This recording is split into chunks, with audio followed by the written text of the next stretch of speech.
Welcome to Face2Face. This is a show about change and about what's next. It's a show that wants to ask questions, peel back the layers of our average everyday experience, and go beyond scratching the surface. We interview amazing people with incredible ideas and stories who have done wild, weird, and wonderful things. Remember that imagination shared creates collaboration, and collaboration creates community, and community inspires social change. I'm David Peck, and this is Face2Face.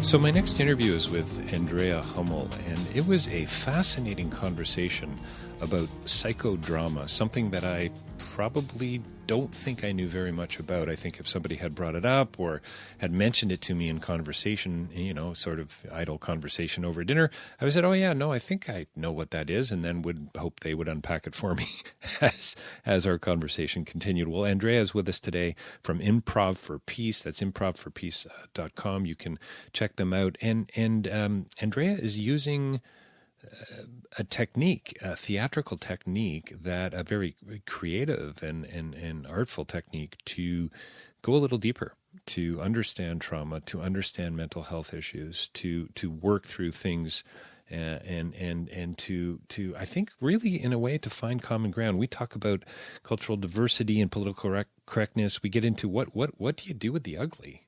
We talk about creating safe spaces and having difficult conversations. We talk about something called the empty chair technique. We talk about policy over practice and about why cleaning out in the junk in our psyches is so important, and why it's really essential to get to those belief systems that are sort of lurking there behind everything we say and do. We talk about empathy and understanding and mirroring and listening, and why we should take notes. So yeah, listening's important, but taking notes takes it to the next level. We talk we touch briefly on why being a hermit might be a bad idea. So don't touch that dial. Coming right up, Andrea Hummell talking about psychodrama and her organization, Improv for Peace. Don't forget davidpecklive.com for more information about my writing, my speaking. You can purchase a copy of Real Change is Incremental there. And also, if you'd like to get behind Face2Face, face2facelive.ca, that's the podcast. That's what we're doing here, having these casual conversations with, hopefully, creating some impact and dropping those pebbles in the pond. You can support us through Patreon on a monthly basis. We'd certainly appreciate that. And if you can't do that, and I totally get it and understand, if you can't, leaving us a review on iTunes or Spotify would be wonderful. Sign up for the newsletter, share it with your friends, and let's grow this podcast. And we've got a pretty good reach, great reach actually. So if you'd like to advertise with us, you can do that on the website. We've got banner ads and so on. You can also advertise in our newsletter, and of course shout outs throughout podcasts as well. So reach out and you can connect with me through the website to find out more about that. And don't forget to rabble.ca, where I'm also hosted and thrilled to be a part of. And that's news for the rest of us. We've got podcasters and writers and other thinkers and journalists who are going a little deeper and peeling back those layers to find out what's going on just below the surface. Coming right up, though, next is Andrea Hummell, Improv for Peace and Psychodrama. Well, welcome to Face2Face. We're joined by a very special guest here with us today. Andrea Hummell is here to talk about peace and policy and improvisation, and I'm really looking forward to this podcast, this interview. Andrea, thank you so much for joining me today. Thank you. So I don't know, where do we begin? I mean, there's we've been having sort of what my listeners aren't privy to is that conversation before we hit the record button. So I already have some places we could go, but why don't you tell us a little bit about, I guess, who you are and this thing called Improv for Peace? And I think that would be a great sort of place to just provide a little bit of context and history, and then we can kind of dive in from there. Right. So a lot of times people say, well, why did you want to get into this type of work? And I guess that's what you call my origin story. Right. And so I grew up bicultural, not Latino, but actually German American. In the 60s, during a time when people still weren't talking much about what the heck is a German, and but at the same time I was being called a Nazi in school, and just a lot of strange things going on. And so in an effort to try to understand that and understand who I was and how it all fit into the bigger picture, I became an anthropologist, a cultural anthropologist. And so I started out talking about cultural diversity, teaching cultural diversity, doing workshops, and then realized very quickly that it just wasn't getting deep enough, because right about that time is when political correctness became popular. And so the objections I had to PC was that, in my opinion, it was just a way of glossing over the differences that we have. And so my approach is kind of the opposite, to dive right in and to figure out what those differences are, bring them to the surface, really talk about them. And so I became interested in, what do we do with that piece that's conflictual, the piece that's ugly, the differences, all those things that people are afraid of.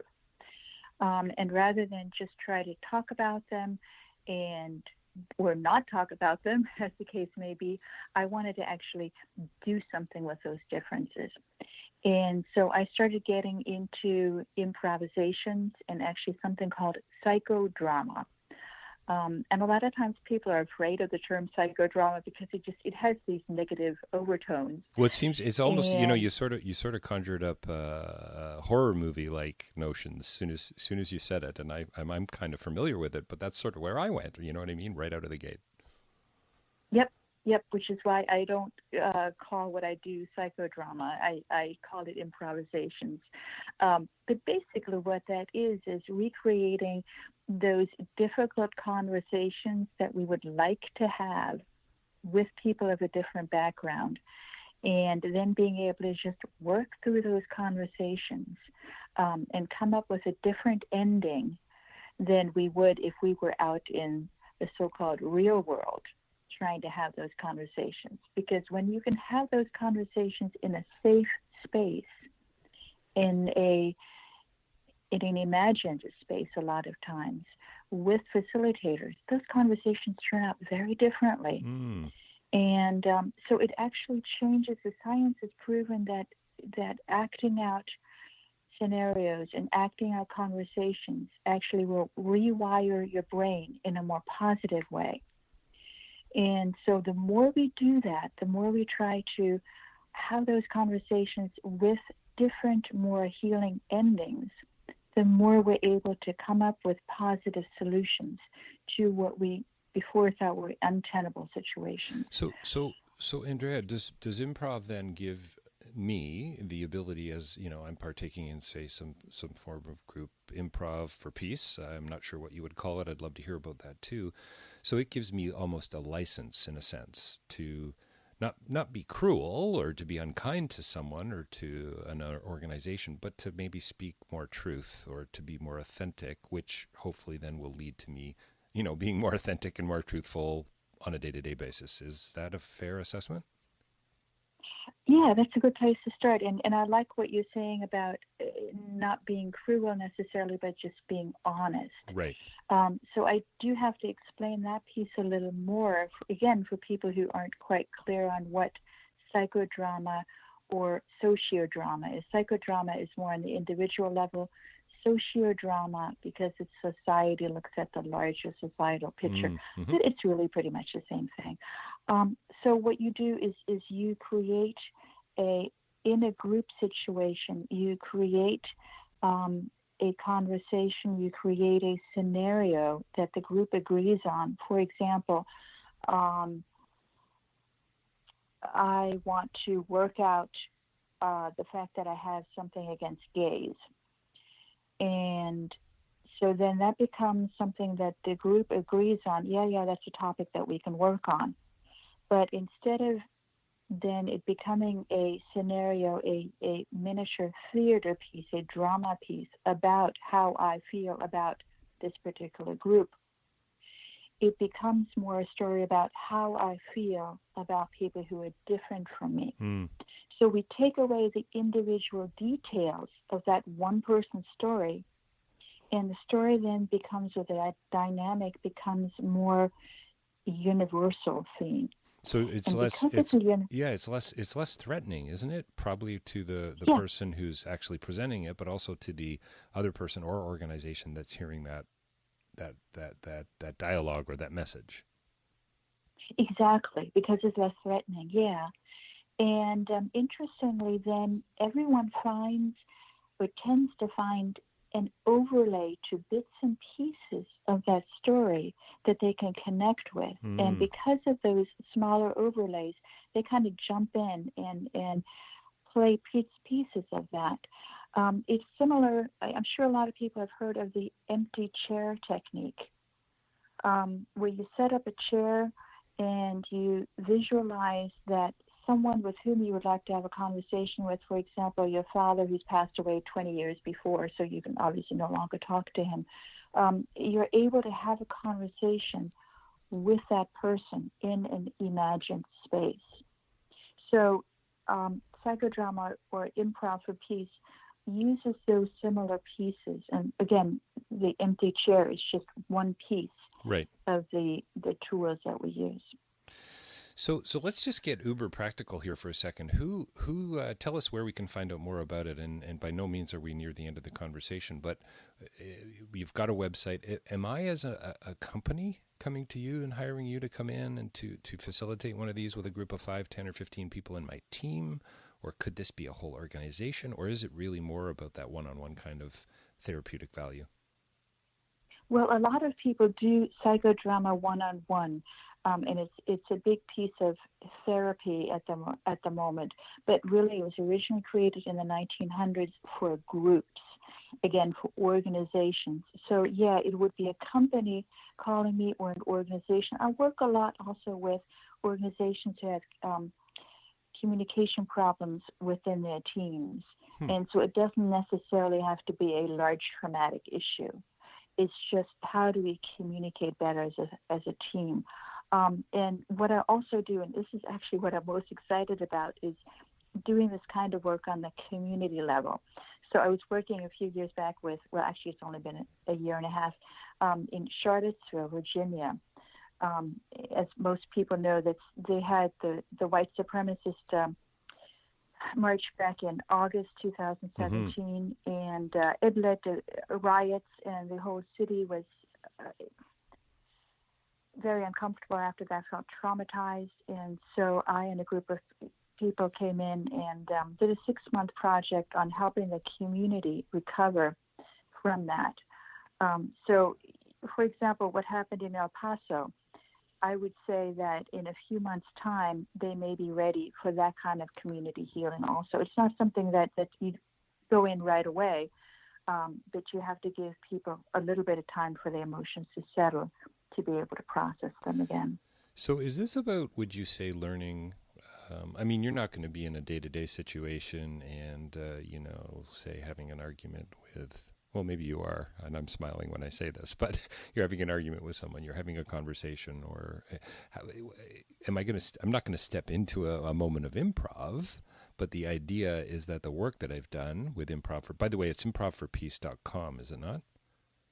It is, yeah, yes. Yeah, good. Improvforpeace.com. So is it that I've learned tools? I don't know. I've gained another level of humility. I've gained another level of self-confidence that says, no, I can actually speak truth into this situation. I can have this difficult conversation now because I did the work with improv. I get it. This is about opening my mind and hopefully theirs. Am I onto something here? Yes. So in a sense, it's like cleaning out the gunk right. out of our psyches. Right. Because, and again, I do have to reference what's going on here in the U.S., especially because we've had a few traumatic incidents just the last week. And so that's fresh on everybody's mind, especially for me being here in Washington, D.C. And I just lost my train of thought. Oh, I think we were really talking about theory over practice in a way. So the idea, well, what are the lessons that I would take from, working with my team that I could actually apply, in everyday life and in a conversation, and because I'm not going to just break into improv, I don't think, right? Right. Or the acting techniques or whatever it is that you guys teach, but it's about the tools, it seems to me, or providing a level of self-confidence or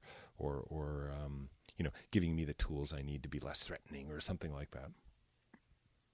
So after going through a workshop with Improv for Peace, like I started to say, it cleans out the extra stress, the junk. I think you said the junk, yeah.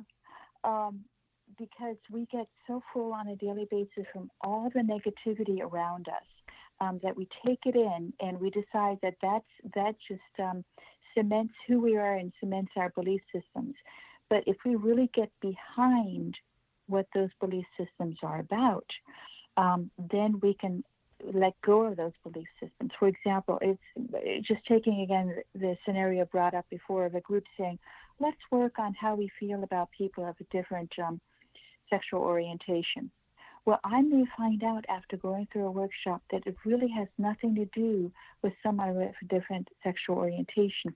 It has to do with me feeling ostracized when I was younger. And so once I can heal that part of me that feels ostracized and is looking unconsciously at the world around me for other opportunities where I could feel that same way, or trying to guard against feeling that same way, then I'm no longer triggered by those types of situations. So this is about empathy. Yes, it's empathy and understanding yourself better so that you can communicate better with others. Because I always believe if you know yourself, you're going to be more open to understanding others. And the other thing that you get from going to a workshop is tools, not just this one tool around the improv part. And again, I use improv just to show that the scenarios that we put on don't have a scripted ending or a scripted way to proceed, but they are improvised and they happen the way they need to organically.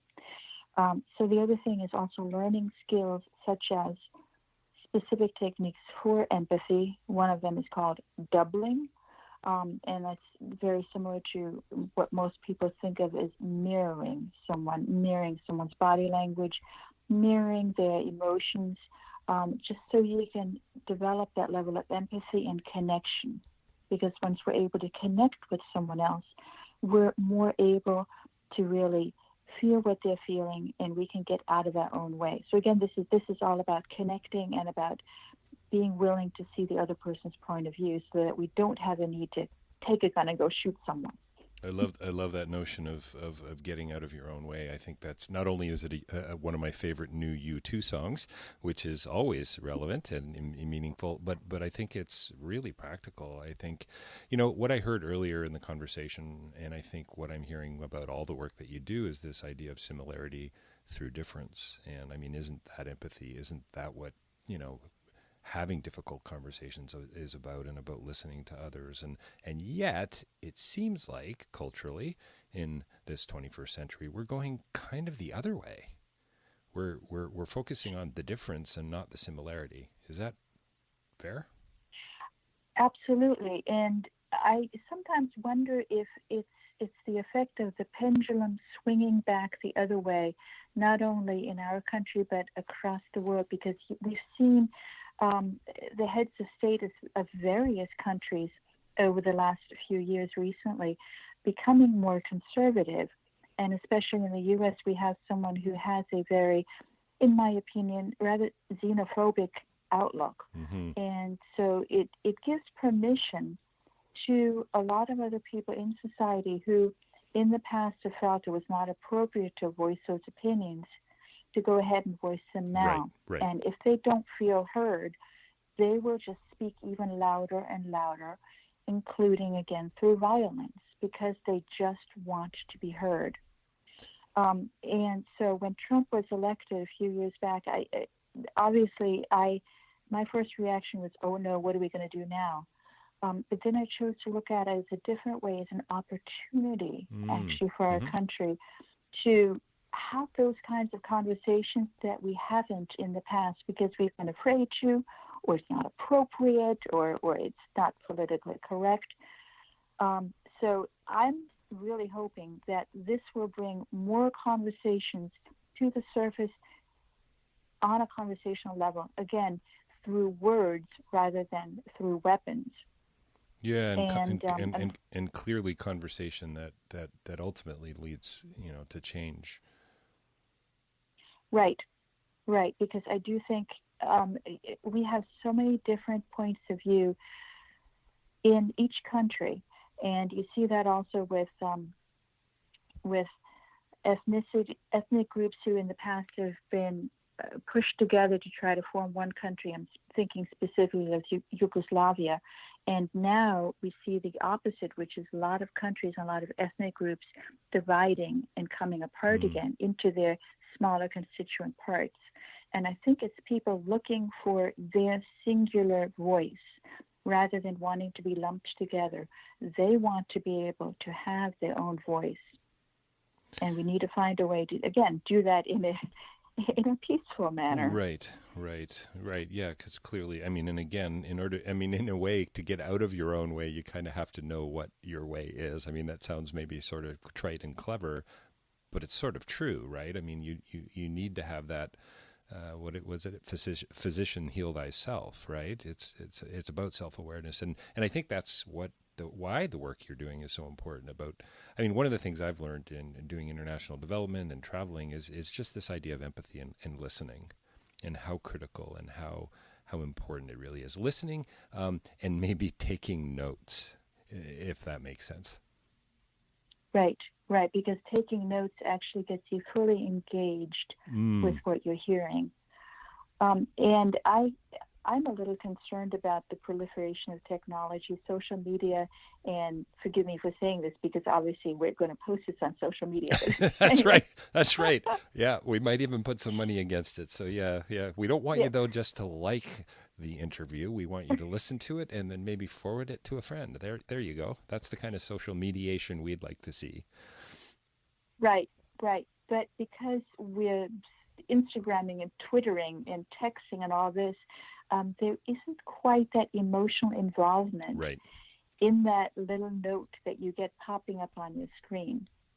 And so I think we're beginning to, my generation as well as, my daughter's generation and all those, the ones after that, are beginning to separate from the ability to have that empathy, because all we see is information popping up on our little screen. And yet, if we were to follow up on what you were saying, if we were to see that text or that Facebook quote pop up and then take notes on it, we get more engaged. And so what I'm circling around back to is I do think we're losing, as a world, we're losing the ability to really connect with others and connect with what people are saying to us, because we don't have those face-to-face conversations as much. You're in the land of policymaking, and yet you seem to be incredibly, proactive, not reactive. You're in the middle of it. You're working with people. You're face to face, very practical. Can you talk a little bit about that and that maybe that conscious choice that you've made to not focus on that higher level conversation? Does that make sense? Yeah. Well, I chose to pursue my master's degree in Washington, D.C., and then move back here specifically because I wanted to be close to the hub of where things were happening and where decisions were being made. But paradoxically, I didn't want to get involved in the policy work myself. My hat's off to people who are able to do that. But somehow that's just not something I can do. I connect better with people one-on-one. Is it too slow? Is that part of it? Is it too incremental? You know what? That's a good reason. I hadn't thought of it that. It's got to be so frustrating. I've certainly worked with people at a government level, and the one meeting well, great. That leads to another meeting and then more invites. And now we've got 3 months and then there's a delay and and everybody's breaking. So now we're going to meet back in the fall. And honestly, it's such a cliche, but there's a lot of truth in it too. Yeah. Well, and I also think, policy has to be implemented for a large group of people. Right. But on the other hand, once you get a large group of people, their needs may not all be the same. And so, if we thinking of the Department of Education, for example, so there can be some policies handed down that may work very well in Florida, but in California or Texas, those same policies just don't make sense. And so I think that's been kind of my frustration also. And, I'm realizing as I say this, I probably should tread carefully, but let me just say again that I really appreciate people who can do that. Right, of course. It has to be done. You need people who enjoy it and who want to be there. Absolutely. I'm with you. Yeah. So I'm more of the ilk of, if you have to make change on the grassroots level, inch by inch, drop by drop.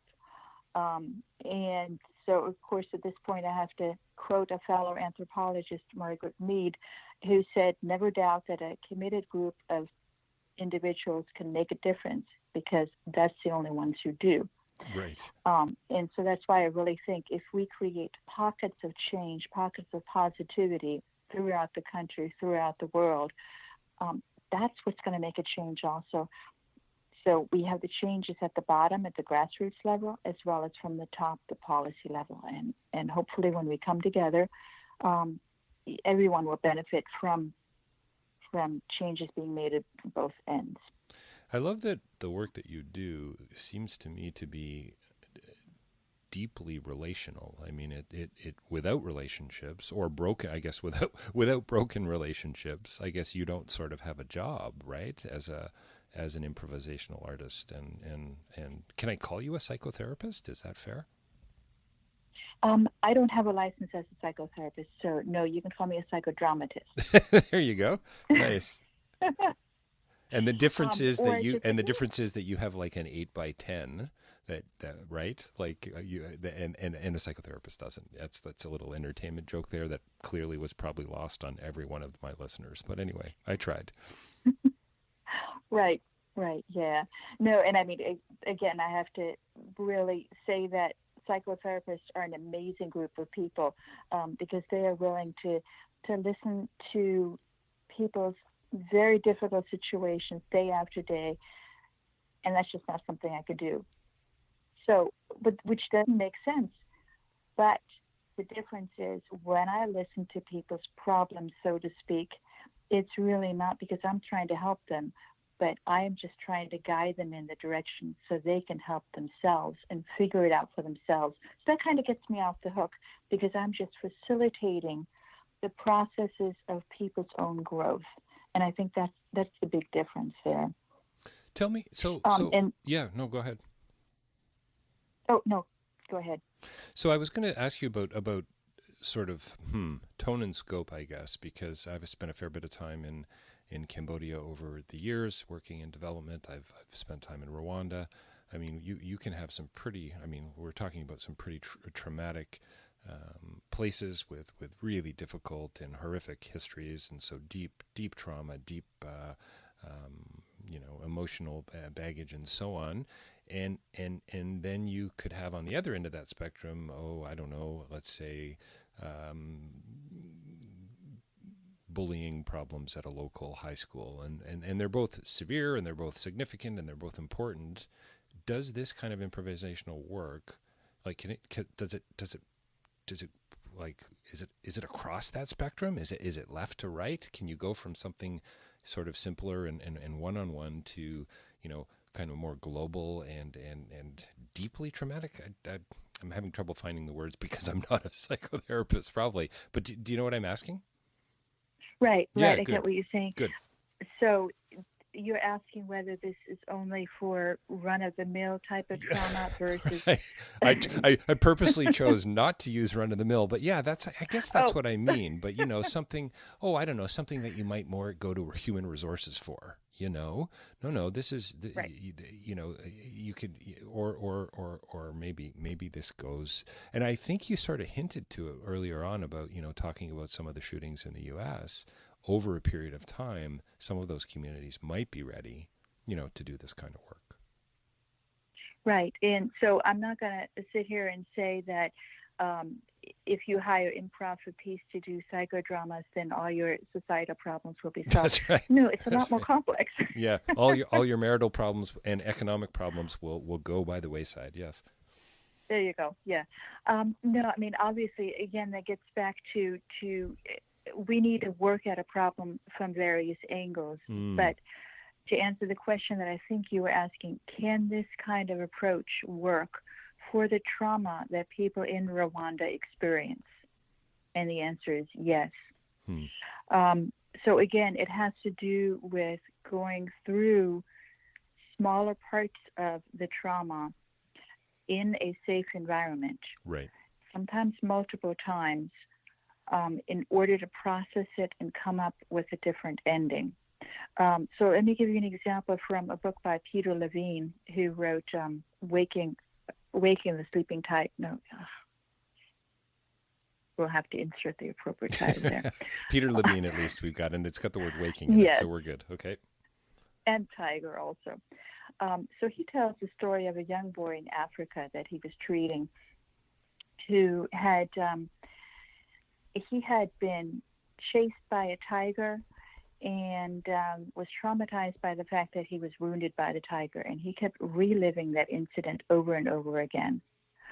And so what Dr. Levine did is he led the boy through that scenario in his mind, but invited him to come up with a different solution, a different ending, such as, and then when the tiger came running after me, I climbed up a tree and I escaped. Now, obviously, that's not exactly how it happened to the little boy, because he did experience a trauma, but it gave his brain a chance to heal. And so that's the same kind of thing we're talking about, very severely traumatic situations. And I think, again, some of what's happening in Africa is a really good example of that. It also helps to experience or go through these types of healing processes with other people who've had the same experience. My parents, as I alluded, are German, and so they grew up during World War II. They were 5 years old when the war started. And my mother just recently wrote a book about the horrific experiences of people living through that. And so I asked her, well, weren't there therapists around? Right. And she just laughed at me and said, no, that's not the way it works when you're in a traumatic situation like a war. There weren't therapists running around the way we have in this country now after Columbine shootings and those types of incidents. No, you just have to figure out how to deal with it. But in the process of being able to, as an adult, talk to others who had been through the same situation, had also grown up during World War II Europe, not even just Germany, but just through the experience itself, that was healing. So then referencing back to what you mentioned about the trauma in Rwanda, I think these types of healing experiences need to happen with other Rwandans. And we can't just take someone from that culture, plop him down in the U.S. or Canada and say, okay, now talk about your experiences. Right. Because that empathy is missing. Unfortunately, someone in the U.S. is not going to be able to understand, comprehend the level, the intensity of trauma that that person experienced. What I love, what you're talking about to me is how important context is, and how essential community is as well in the healing process, in building our EQ and realizing our potential to empathize, with and for others. I mean, you've got to be rooted in, it seems to me, in a community of one kind or another. Yes, absolutely. And I mean, that's part of the human experience. I do really believe that that's what makes us fully human, is to be able to connect with others, and to have those learning experiences, those life experiences. I had a good friend years ago, 20, 30 years ago, who decided he wanted to be a hermit. And I said, you're not really going to be experiencing life. You're missing out on the highs and lows of life because you're not going to be connected to people. Right. And he just wanted to skip the traumatic, the hard, the sad part. But as human beings, we just have to go through that. And I'm aware, as I'm saying that it's easy for me to say that because I live in a first world country. Right. But if you live in a third world country, you don't even have the luxury to think that way. Sadly, because of my age, it reminds me of a Simon and Garfunkel song. I am a rock, right? I mean, I don't need. I've got my books and my poetry to protect me, right? I don't need to be around people. I've been hurt before, therefore ... So, who would have thought that we would have got onto why being a hermit may be a bad idea in this podcast, in this interview? Andrea, I'm wondering. So let's just get really practical here for a second. I'm the kind of guy, for all my, ability to host podcasts and to get on stage and speak and so on. I'm not crazy about, I don't know, I guess, I'm not crazy about charades at a party. I'm probably not a great candidate for improv. What do you do with me? How do you, how do you motivate me in one of those improvisational settings to get me out of my chair? And yeah, anyway, I think you probably got enough there for the question, but I'll do it, but probably maybe not willingly. Do you know what I mean? How do you deal with people like me? Well, I have to tell you a secret. You're talking to an introvert, so I totally understand what you're saying. See, now that's fascinating to me, right? That you're managing this type of work, you're doing this kind of work, you're creating these kinds of conversations, and then yet you call yourself an introvert. Interesting. Yeah. So let me try to figure out a way to say this in a short version rather than give you the half-hour lecture here. Because large sums of chocolate or cash probably would work well. There you go. Okay, that's my kind of person. Yeah, yeah, that's right. The chocolate part. That's right. Obviously, if you come to a group, any kind of group experience, you're hopefully there by choice. Now, occasionally I do work with organizations where the employees are told you have to be there, so they're not there by choice. It makes things a little, so we take that into consideration, but the thing is that no one has to get involved past their level of comfort. There's also a lot of different roles that people can play. So let me describe improv for peace processes a little differently by comparing them to a piece of theater, something that you go to the theater to see. There's main characters, there's supporting characters, and there's the audience. Now, the audience, just by sitting there, people would think they're not doing anything, they're not working very hard. Actually, they are part of it too. They're having their emotional reaction. They're perhaps laughing or clapping or making booing noises. But without that audience, the players on stage really can't be doing anything. They're not effective because they're playing for an audience. Right. So in a sense, an improv for a peace process is the same way, that you don't necessarily have to be on stage acting out a scenario. However, if you're sitting on the sidelines watching things, you can either choose to be separate from that emotionally, or you can choose to kind of watch curiously and say, I wonder, does this remind me of something similar in my life? Not that specific scenario, but the feelings that come up. And so then it's the feelings that you want to work with.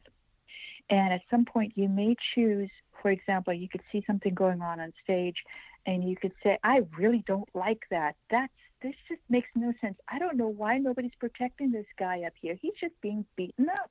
Where is the protector? Well, just by saying that, even if you say that internally, you've already gotten involved. So that's then where you can invite yourself, or you are invited by one of the facilitators to go up and play that protector. to become someone who does change and improvise the drama that's happening up on stage by your presence, by what you bring to it. And by doing that, you become involved, not because I'm trying to trick you to get involved, but because you chose to. And hopefully that creates a healing experience for you also. So no chocolate involved. No chocolate involved. Come on, that's no. It's really wonderful. I mean, I love how a creative technique like this is being used for a catalyst for not just for conversation, but for well, potentially some superficial change, but ultimately the ripple effect. It seems to me it's going to be pretty substantive and deep change. I mean, anytime when you talk about deep, intimate conversation, and it seems to me that that's what this is sort of rooted in. I don't see how you can't not touch some pretty important experiences and history and points. I mean, we're all pretty complex, nuanced, interesting, paradoxical people, really, aren't we? We absolutely are. And I think that's what makes it so fascinating. And that's why I don't think we should all try to be the same, and we should all have the same thoughts and feelings and philosophies. We should celebrate who we are as individuals, because forgive me for saying this, I don't want to be just like you, and you don't want to be just like me. And that's what makes it so interesting. It's true. It sounds to me like you've just defined life and the human condition, and I think that's probably a lovely place to wrap up. I can't believe that we've come to the end of our interview. I mean, I often say, and most of my listeners are rolling their eyes right now, but any good conversation seems like it just went by in an instant. So thank you so much for your time today. Let's just get real practical. It's improvforpeace.com. People can find out more about you there, but also can touch base with you and ultimately hire you and your team, or is it you personally? Either way, it depends on the client, I see. The size of the client, the size of the group. I also have a LinkedIn page that has some information, and Facebook, obviously. Well, thank you so much today. We've been talking with Andrea Hummel for Improv for Peace, and talking about relationships and theater and emotion and EQ and empathy and a whole lot of other things. Andrea, thanks so much for your time today. I really appreciate it. Thank you, David.